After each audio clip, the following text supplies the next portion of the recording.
Well, hello, welcome back to the Earle Wellbeing YouTube channel. Well, today I'm back in my bedroom because I wanted to share a technique with you that I've been using for some time now, and it's a method called gua sha. It uses a little tool like this. You've probably already heard of it. Basically, it's a facial massage technique where you use a flat, smooth edge crystal tool, a bit like this, to gently glide over the face. And with regular use, it's said to help with things like circulation, lymphatic drainage, even reducing the appearance of fine lines. It can also help with puffiness of the skin and just sort of create a more contoured look.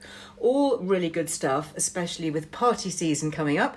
Maybe a few more late nights. Now, I must admit that I was a bit skeptical at first. You know, I've seen people describe it as a kind of surgery-free facelift, but I've been doing it for a couple of years now, off and on. I don't do it every day, but I do it when I remember because I absolutely love it. It's a very quick and effective way of taking down a bit of puffiness around the eyes and also for boosting blood circulation to give the skin a genuine glow. So I wanted to hop on here today to share my routine with you. It's super quick, so it's perfect if you are short on time, but it still gives you that moment just to pause, to breathe, and to do something super easy, super cheap, super effective for yourself. So before putting this anywhere near your face, I like to prep the skin. So my skin is clean, it's makeup free, and then I use a lightweight facial oil. Now, any oil will do. You can use a pure jojoba oil, for example.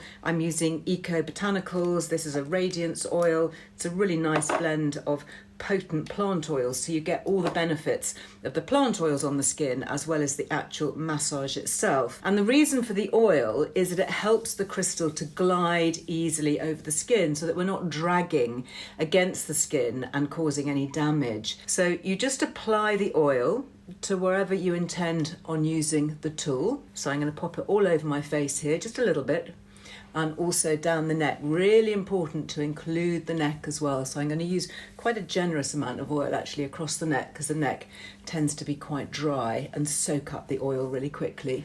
So there we go. And then we're ready to begin. What I'm going to do is, it's really important to know how to hold the gua sha. You get them in various different shapes. This is the kind of the standard one. And you don't want to hold it like that, like a knife, kind of against the skin. You need to have it at an angle.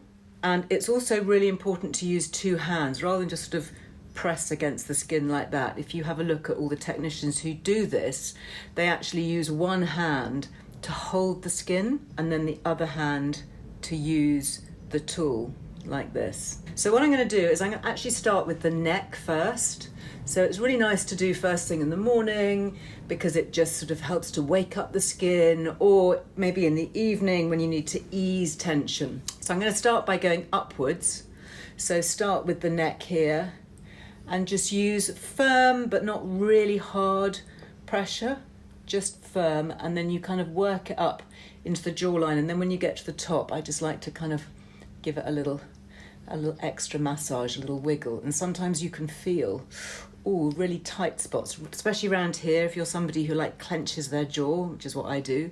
Maybe you're a night grinder in the evening when you sleep, so this is a good way to release the tension. And I just do sort of half a dozen strokes in each area. So start with the neck, and again, you know, if you hold the skin slightly taut like that and work it up, and really good to kind of focus on the chin area to help with firming the jawline. And you'll see that as you use the tool, you see the skin get slightly pink.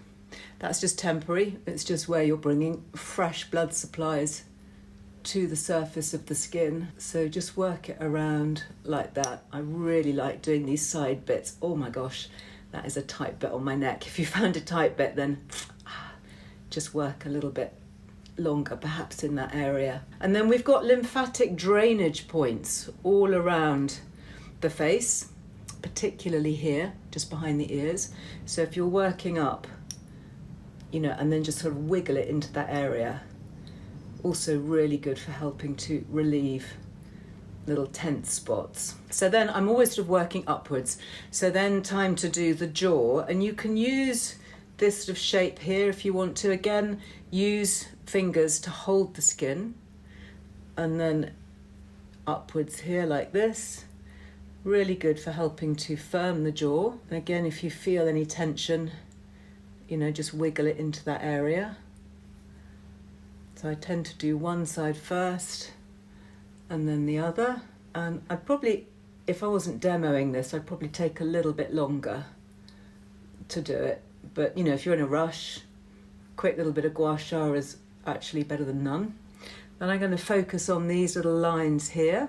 And again, you can just use maybe the rounded bit here. Again, hold the skin, start at the corner of the nostril, and then you can just sort of wiggle the tool down.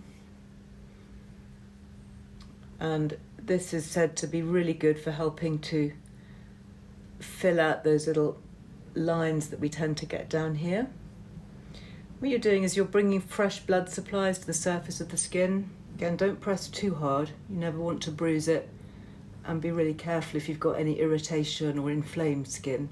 Be quite gentle with yourself. And actually the lip is really good as well. Again, for helping with fine lines, upper lip, around the mouth here.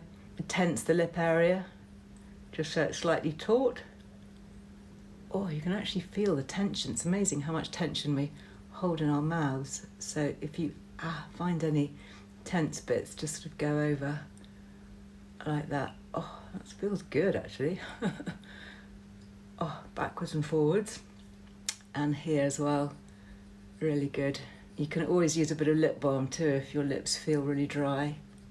And then of course under eyes, really good for helping with puffiness. You can use whichever bit of the tool feels natural for you. I'm just going to use my fingers again just to sort of pull my skin back, and then just gently, because obviously the skin under the eyes quite fragile.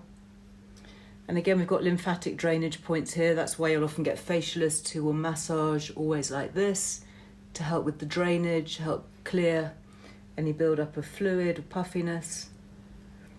Just sort of quite gently but firm. I think that's the key.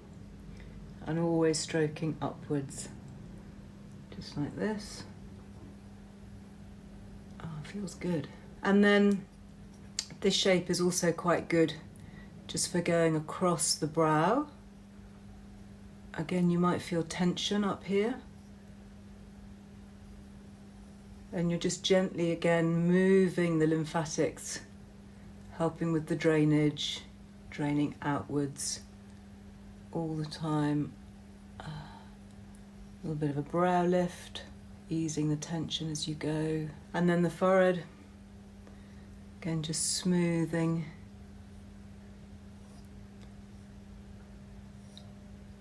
Smoothing away the tension.